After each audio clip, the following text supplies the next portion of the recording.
I'm Matt. Hey, I'm Steve. Hey, I'm John. This is the Sober Friends Podcast.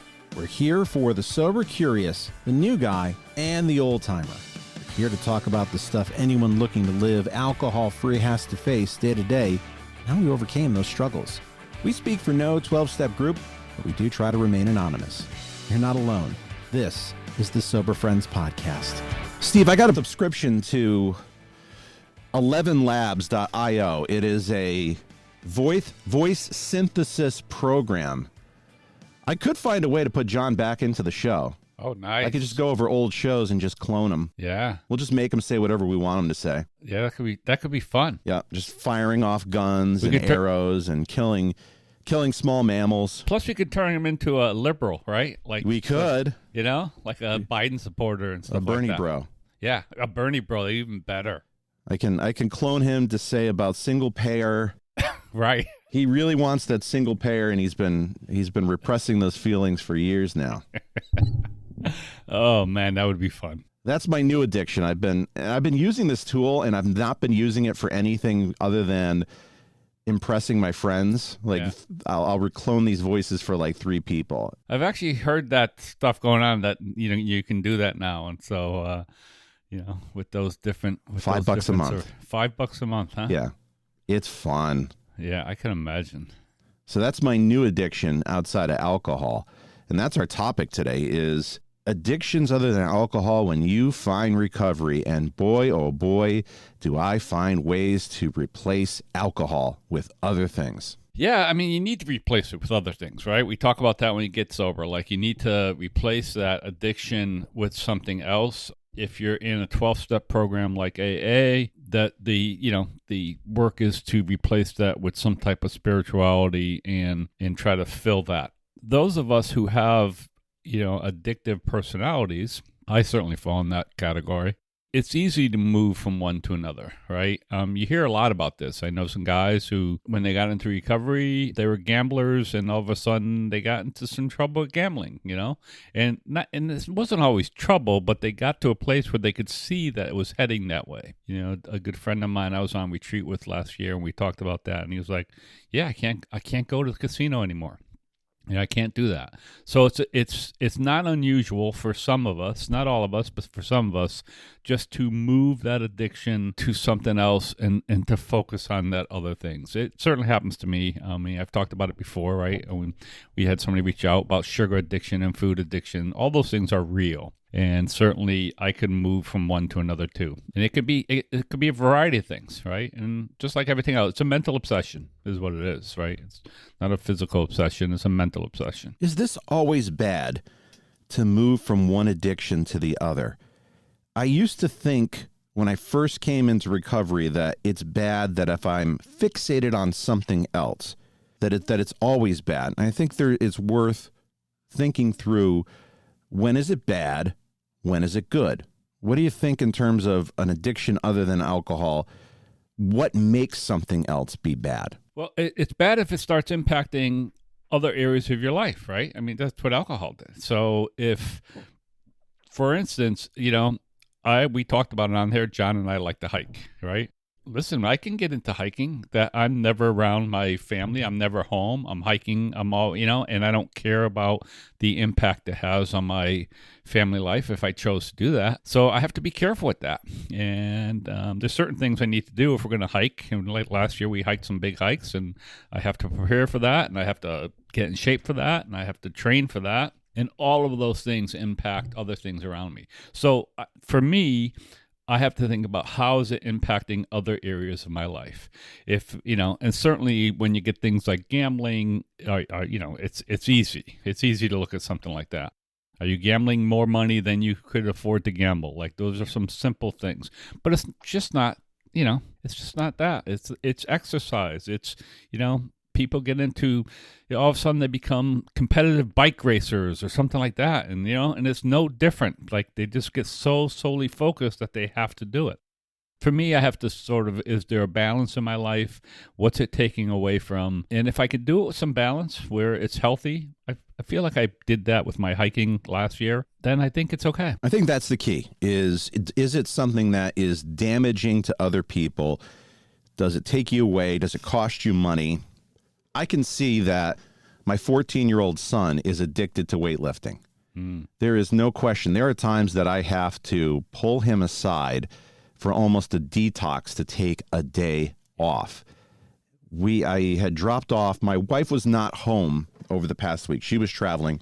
So I was Mr. Mom, and our nanny had the kids for Wednesday night for dinner. She asked, "Can I just have them for dinner?" I'm like, "Sure, you're giving me a break." And he's like, "We could have gone to the gym." Yeah, I'm like, "This was Wednesday." I'm like, "We went Monday. We missed Tuesday. Mom's going to be back tomorrow. We can go tomorrow. We can build these 2 days into the schedule as a rest day." But if he's not going to the gym, it's like he gets the DTs. He gets withdrawal symptoms. He's like shaking. He's walking around. He's pacing. There are times that we'll go and maybe there's the last time we went to do chest exercises, and he couldn't immediately get to all the equipment that he wanted to get to because the place we go is pretty busy. And he is just like pacing and waving his arms and stuff. He's like, "Well, we're not going to get the workout in that I want to get in." We're here. Right. Some days you're not going to get that workout in that you want to. You go short. But if you go every day and you do a short workout on days you weren't going to go, you're ahead. Yeah. But I see that, weightlifting in the gym, and it'll happen for me. I got to do self-talk. Did I do enough? Am I seeing the gains? Should I go today? I feel guilty I haven't gone. Those are the things that pop up, and it's sort of the same mindset I had with alcohol. And as I said, right, it starts with that mental obsession that you start having these conversations in your head, just like the alcoholic, has them. I need, maybe I'll have a drink today. Maybe I'll have one drink, whatever. It's the same thing. Exercise is a really big one. I know a couple guys, more than a couple, but a couple come to mind quickly who are big exercisers, big gym rats. And they'll talk about how they'll go to the gym and they'll know that it may be cutting into their, AA meeting time. And they know that's not good, right? And they'll even say, "Well, I'll just stay here and," as they will say, lean into this next set, right? Like stay here and longer. And like I said, get that good workout. And listen, for the physical exercise stuff, there's real reward to it, right? There's endorphins. There's all that stress release.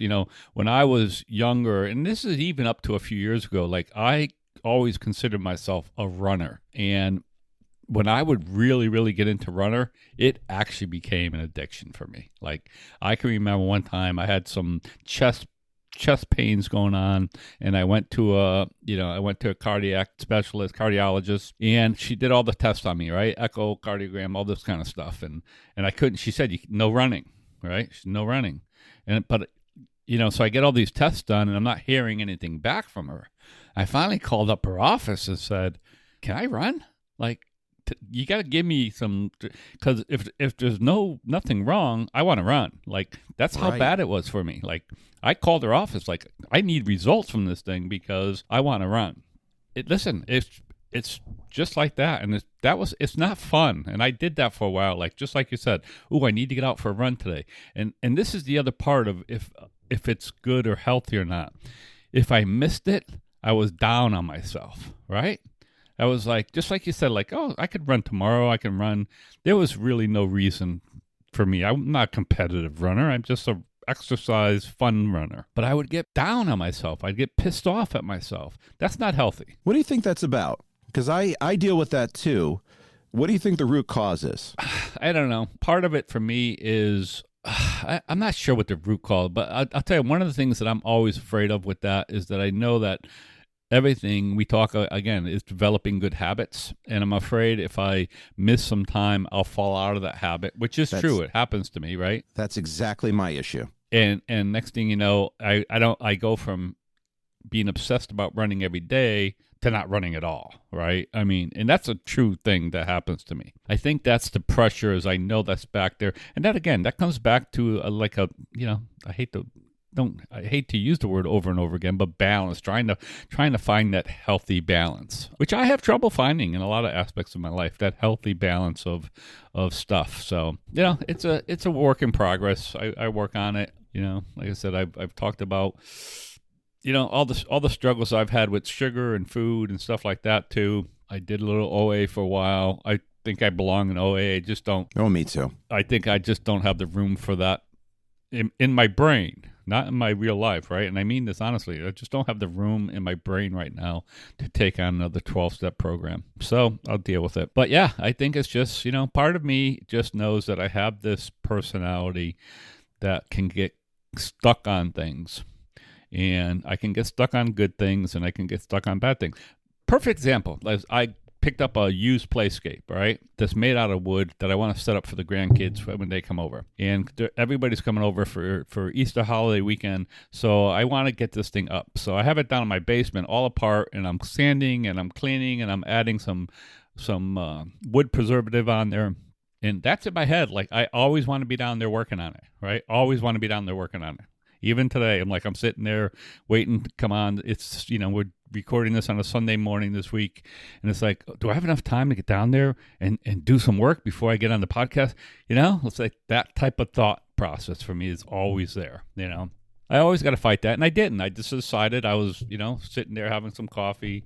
We just took in a cat and trying to get this cat sort of used to the house and likes to come up and sit with me in the chair. Doesn't always like me to touch it and all, but likes to sit there. So I sat there with it for a while and trying to get used to dog. We have a dog too. The dog was in the room, trying to get them comfortable with each other. I'm sure the dog loved that. Yeah. Giving the cat attention. She's fine. She gets a little nervous about it once in a while. But I just decided, something, I'm going to sit there and I'm going to play with my phone a little bit and have my coffee and do the podcast. And I'll head down to the basement after this and do some work on it, But it's always a struggle for me. Always a struggle trying to keep some balance and trying to figure out, like, what do I need? What really needs to be done now? I struggle with that. I think that's really workaholism. Yeah. I am working on a project for this podcast from Bill Shaberg's book. And this is arduous that I'm going through. I'm summarizing the chapters as it applies to the big book for something I want to do for this podcast. And I've been working on this I'm closing in on a year with this. And it takes a lot of time. Yeah. And I will put other things to the side to sit there with that book and summarize some stuff and type some things out and do some research and feel like I have to give all my time to that. Yeah. I have extra responsibilities at work, and I'm trying to figure what night it was. I think it was Thursday, where my wife went out with the girls to do something. I'm like, great, I'll go downstairs and I'll do some work and I'll get ahead. And I got to about 9 p.m. and I'm like, I could keep going. Yeah. And had to remind myself, maybe I should stop. Mm-hmm. Because if I get into a project, I could literally go all night or until the point where I'm exhausted and then I get burnt out. Yeah, I had that problem when I was actively working. I worked in a sales job, highly competitive sales job. And I can remember sort of the same thing, and a little bit different, but because it was a livelihood. But still, I could do the same thing. I could sit down. I found that if I sat down at 8:30 I'll sit down, do some emails, I'll do some of this. Next thing I knew, it was 11 o'clock at night, and I was still working. And it was exhausting. So it's easy to get stuck. One of the problems I have, and I don't know if this is a problem for other people, one of the problems I have is I focus on the finish line too much. Is I look at a project and it's like for instance, this Playscape project. So my focus, and I fight this, and I do a better job with it today than I used to. My focus is getting that thing up in the yard. That's what I put this pressure down on me to do that. Now, we've had some crappy weather, and this is a nice thing. We've had crappy weather recently, so it's easy for me to look outside. Yeah, the winter's going backwards. Right. It's ridiculous. It's easy for me to look outside and say, there's no chance for me to get this up anyway. Ground's all wet and muddy and stuff like that. So I realize there's not a lot of pressure for me to finish up these pieces and then have them sit there for 2 or 3 weeks before I get a chance to put it all back together outside. I'm able to do that better today, but I wasn't always able to do that. One of the things I want to touch on is Friday night at the men's meeting I went to. We were talking about, the question was, what's next? What's next in my program? And one of the guys talked about, listen, if you're early in this program, for instance, this guy was talking about, he's about 7 years sober, and he felt like it was time for him to quit smoking. he says, now I want to tell you that if you're early in your sobriety and you're a smoker, I want you to smoke all the cigarettes you want, right? I mean, we don't mess it up. And it was some of the talk was around that kind of stuff. It was like, when do you start addressing some of these other issues, right? Which is a little bit of what we're talking about today. It's like, when do you start addressing some of these issues? And that's the other focus. Like, I have to always pay attention to my alcohol addiction, because that's the one that's the most damaging to my life, all right, and to my relationships. So that has to be the most important thing I pay attention to. If I find that anything else is starting to mess around with that, any of my other interests, any of my other addictions, anything that's going to start pulling me away from that program, I really have to rethink that, because that's a dangerous place for me to be. That's very easy to happen to me, because there's other things that I can just do this for now. Right. And put AA on the back burner because I already know it's there. Yep. I will tell you, a healthy addiction is when I first got sober was AA.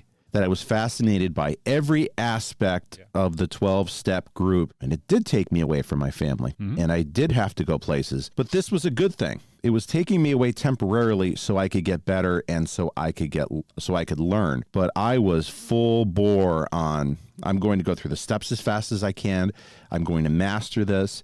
This was 2014, so there weren't as many podcasts available at that time. But I was listening to podcasts, like binging. I'd be mowing the lawn, and Recovered was the only one I could find. And I'm listening to Recovered as I'm mowing the lawn. I'm listening to Recovered going to meetings. I'm going to meetings. I'm calling people. It was such a focus on my life. Definitely addiction at the time, but I think that was a good addiction at the time, because it was something healthy where I wasn't drinking. Yeah, not only weren't you drinking, you were figuring out why you were drinking. You were getting some information to help you with what caused you to drink and what was the problematic part of that. You know, it's a good point that you could bring up, because you read about it, right? It's in our books, in the Family Afterwards, in that chapter, and even in Two Wives, where they talk about, it might seem like dad is, father has this newfound addiction. They don't use that word in there, but that's what they're talking about. All of a sudden, the only thing he can talk about is AA. So that is something that is real, and it probably should be. I just talked to a new guy this Friday night, a guy who's feeling new, said, and I've talked to him before, and he said, I need some help, and talked to him afterwards and said, hey, listen, plenty of guys here who can help you. Plenty of guys here who can help you, but you have to be willing to put in the work. One of the things my wife gets worried about is that I'm going to get caught up in all this stuff. I talked about it. I just became a GSR, which is a general service representative for the area that we are in AA. And it just basically, it requires me to go to a meeting a month. But if I want to get on a committee in that group, I can get on a committee, which then calls me at least to go to a minimum of 2 meetings a month. And that's always been a problem. I've been a control freak. I'm still a control freak in my life. And I still like to be in charge of stuff, and I like to lead stuff. It's just my personality. So I have to be careful with that, because next thing you know, right, I could be going out to 4 or 5 meetings a month on top of my regular recovery meetings of service work. Again, a bad thing? Not really. But I have to weigh it to where it falls into my life. The service work is where I learned to work on some of these other addictions. Yeah. Funny you bring this up, because I did a whole bunch of stuff in service.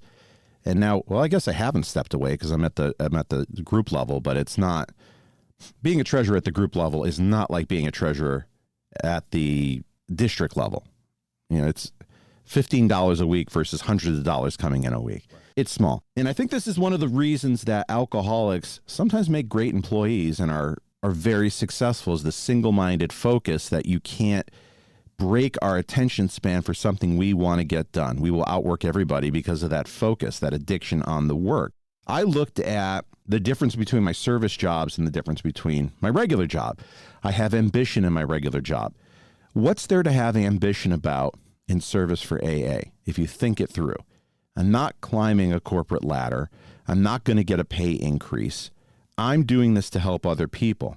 So in that aspect, I've learned to go in and have the opposite view of just being a servant and catching myself. You know what? I'm just not going to raise my hand this time because there's no point. That's okay. I'm just going to get this, and I'm just going to do what's expected of me, which is more than what most people do. And that has helped me. I have a whole different view of service, of not necessarily that I'm slacking, because it's not. I want to do it well, but I don't have to do it perfectly. I just have to do it well enough to get the job done. That's my way of handling that addiction. Yeah, no, I agree. The reason why we do service, like you said, is to give back something that was given to us freely, right? To make sure that all this stuff that we do is available to other people. That's important to me. It's important. It's important to some of us. It's not important to all of us, as we know. If anybody who goes to these meetings realizes there's lots of help, and that's always the thing, right? 80% of the work is done by 20% of the people, right? That whole thing. Yeah, it's the same people jostling for this position or that. Everybody just rotates. And there's some nice new, but it's the same thing. I can go there, and again, I'm a little older, so I can look at this. And I went there, and I felt compelled to do this because I've been around for a while, and I know, and I remember I watched people like you come in and do service, and I'm like, oh, I should do more service. I did a lot of service on the group level, just never above it. And this was my first foray into doing something above that. But I could go there today and be very content with just doing my part of it without raising my hand and saying, oh, I'll do this. I used to be always that person. I'll do this, I'll do that. And trying to get more and more into it. So today I can go there, I could do my part. If I had a different life, I'd probably do more. I really would, right? I mean, I would.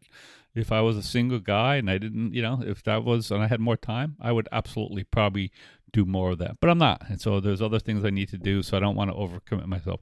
In the past, I would always overcommit myself. And then I'd pay for it. Mentally, I'd pay for it. I'd struggle with that. And it was just never good. It was just never good. So I've learned along the way to sort of back off on that a little bit. And like you said, there's nothing more that I need to do to go there, do a good job for my group, and then be happy with that. I go there just for one of the things that I liked about that service level is I would see people I don't see normally. That was kind of the payoff. I see these people that I'm friendly with who I don't normally see, but those are the people who I'm mostly friendly with are the people who are mostly involved anyways. So if I walk into a district service meeting, I'm going to know those people. And I may not have seen them in a while. That's the payoff for me. I will tell you where I've gotten better.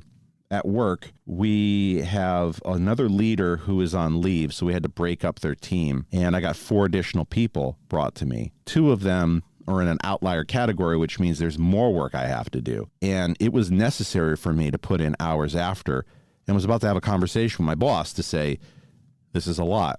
Before I could do that, he came in and said, we're going to break them up even further. We're taking a couple people away. Now I'm in a more manageable level, and I felt really good about that. He said, okay, I work on Saturdays. So he said, why don't you, whatever you have to do, get the important stuff done, then take off. I immediately went in, even though there was work I had to get done. I'm like, I'm just going to reschedule it later. I'm not going to look a gift horse in the face. I'm leaving. 11 a.m., I'm done. I'm walking out of here. I rescheduled everything. It will get done later. But if he's going to give me a half day on a Saturday, I'm going to take it. Absolutely. Which was great because I haven't been feeling great. And I went and took a very long nap, which I think made me feel a little bit better. No, I agree that you have to take those things. And I think that comes with some experience after you've done it for a while. Like you start to realize like those type of things are important in order to do some self-care, if you will. And sometimes you need that push. Sometimes you need your, supervisor, your boss, whatever, to tell you, hey, take this day. I was the same way, like sometimes I wouldn't do it. Sometimes I'd get my work done. Sometimes, I'd be like, oh no, no, it's okay. I'll just keep doing it. Right. And again, many times, not all the times, but many times those things came back to haunt me. And again, it was just me overextending myself, and then I'd be angry, or maybe something was expected at home that didn't get done, and it would just cause me trouble upon trouble. Today, I'm more apt to just sit down and take a nap. I was never a big napper, but today, a lot of times I'll sit down in the afternoon, I'll start reading a book, I'll close up the book, and again, and I'll just sit there in the chair. I'm not a go to bed napper, but I'm like sit in the chair. Next thing I know, I'm sleeping for 15, 20 minutes, which is just what I do. And that's great. I never could do that before. And today I'm like, that's a good thing. I used to think, oh, I wasted time there. I didn't get something done, right? I could have gone for the run. I could have gone to the gym. I got a gym in my basement. I could be in my basement working out. I could be working on that constant, recording in my head that I'm just not doing enough, when really maybe the problem is I'm doing too much. and I need to cut back, and that's it all starts in my brain, all starts in my head about finding a comfort level that I'm able to live with. And today that's a lot easier than it used to be. And some of that's just age and where I am in my life. I'm no longer chasing success in a job where I have to, felt like I had had 2 kids in college, all those things that you're going through now, right? I went through those things. You got kids, you got young kids, you got kids you're starting to think about college, right? Your son's how old? 14? 14. So you got to start thinking about, okay, college is coming up. How does that look? How do we do that? How am I going to make that work? All those type of things I have no idea. Right. I'm terrified. Yeah, none of us did. You do figure it out, right? You do figure it out. No, I had 2 kids in college. They're 3 years apart. So there was a year that I had 2 of them in college at the same time. Not fun. Not fun. But you know something? And it just worked out that way for me, Matt. Those were the years that I probably made the most money at my job. Now, I spent all that money. I spent a lot of that money putting them through college. But you want to know something? It's interesting that money became available at that time to me, too. Right. It's just the way it worked out. It worked out for them. They had to do their part. They had to take out loans. They had to work. They had to do all that kind of stuff. So we'll figure out. There's lots of opportunities out there to go to school. Can do it cheaper. I try to convince my daughter, matter of fact, to go to be a commuter for the first couple of years. I'm like, hey, you can get out of college with no debt if you just be a commuter and go to school for a couple of years and save that kind of money. So you'll work it out. We always do. We'll figure it out. Your kids will figure it out. You got good kids. I'm very lucky with my 14-year-old. He's in honors classes. I think his lowest grade is a B+. He's already played 2 sports. He's trying out for a 3rd. So he has the perfect college resume freshman year. Right. He's probably on track for some AP courses later on by junior year. So I'm lucky there. Yep. The other ones, we'll see with the other ones, but with him. I will tell you, you said something that really hit me because I'm always thinking in my head, I'm not doing enough. And it never occurs to me to say, I'm doing too much. Mm-hmm. And I think that's the addictive nature. Right. There's never enough I can do. And maybe part of that is true. Like we can always do more. But, we have to take care of ourselves. There's the whole thing, we talk about it, right? The old airplane instructions. If we lose cabin pressure, the mask will fall. Put your mask on first. Then help the people around you, right?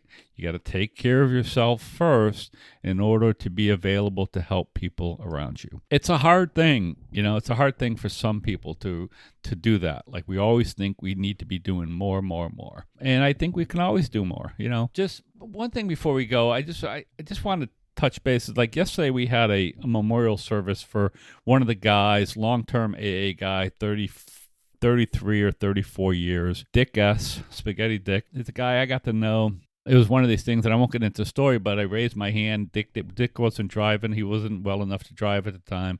And I did one of these things where I raised my hand and said, hey, if you ever need a ride, I'll help you out. And then I got to the point where I was the only person willing to help him out. And there's a whole story behind that of resentment and stuff, but it settled into a really nice friendship between Dick and I. And we had a memorial for him yesterday. I'm just going to tell you something. The time I spent with this guy, which was a lot, right? Like he was living 30 minutes away from me in the wrong direction of a meeting, and I would leave my house at 6 o'clock and I wouldn't get home to 10 o'clock in order to transport him back and forth. But the time I got to spend with this guy, and sometimes that was a burden, but it turned into be a joy. I look back at that and the fact that, what an opportunity I had to be able to have that friendship with this guy for the last, 5 or 6 years of his life. He ended up getting sick and dying, a fairly young guy in his mid late 70s. And I just think about that. Like that was some service work. That was something I did. At times I felt like I was doing too much. I wish other people were doing it. But the truth is, in the end of it, it was just such a blessing for me to be able to do that. So I just sort of wanted to give a shout out to Dick and people like him who give us an opportunity to do some service work and have a relationship like that. So sometimes when you're forced together with people like that and you're resentful, and I can totally relate to 30 minutes out of my way that would get under my craw. Yeah. You have the opportunity to build a connection with somebody that nobody can take away from you, not even death. And that's always going to be with you.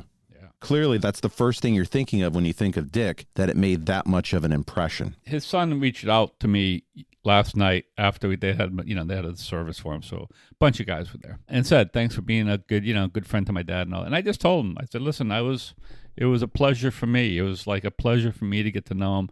And I said to him, it's easy for someone like me to come into a person's life. I had a complicated relationship with my father, right?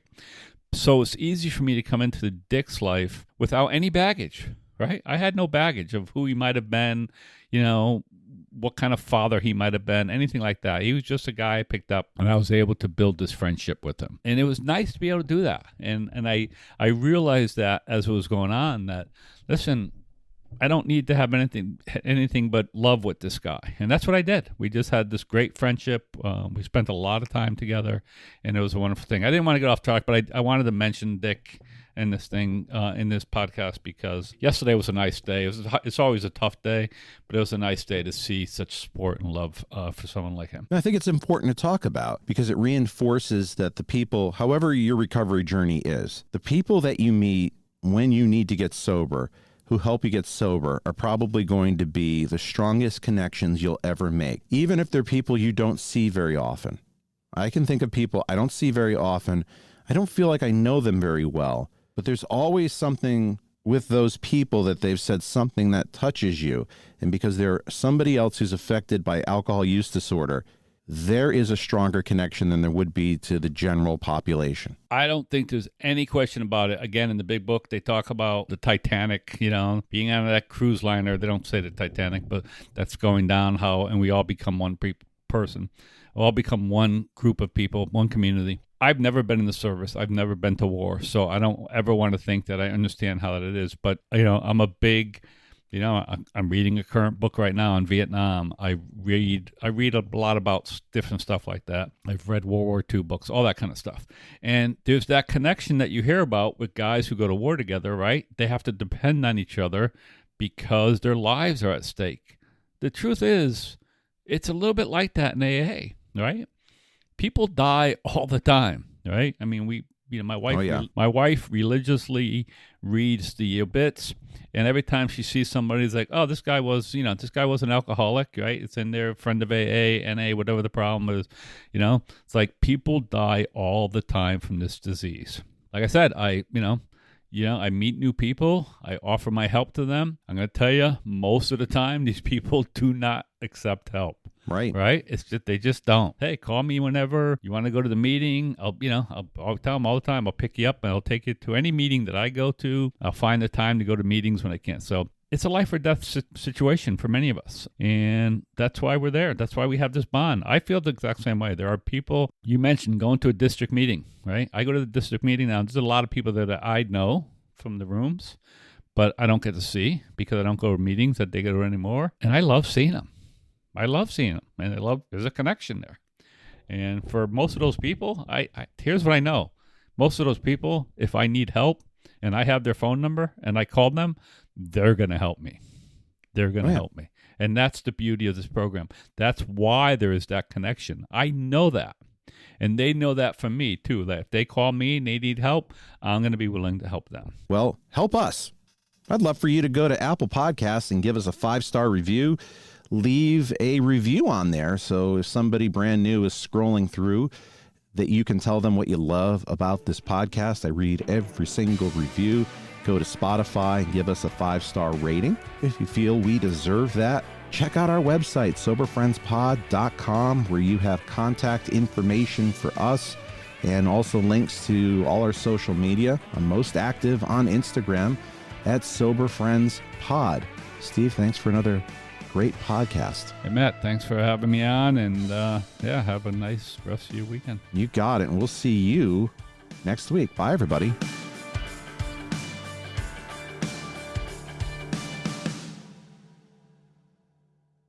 You made it this far into the podcast. That tells me you're a pretty big fan. If you like what we do and you find value in the podcast. Consider a donation at buymeacoffee.com/soberfriendspod. Your donation keeps us on the air to help out the new guy and helps us defray some of our costs. If you find value in our podcast, please consider a donation at buymeacoffee.com/soberfriendspod.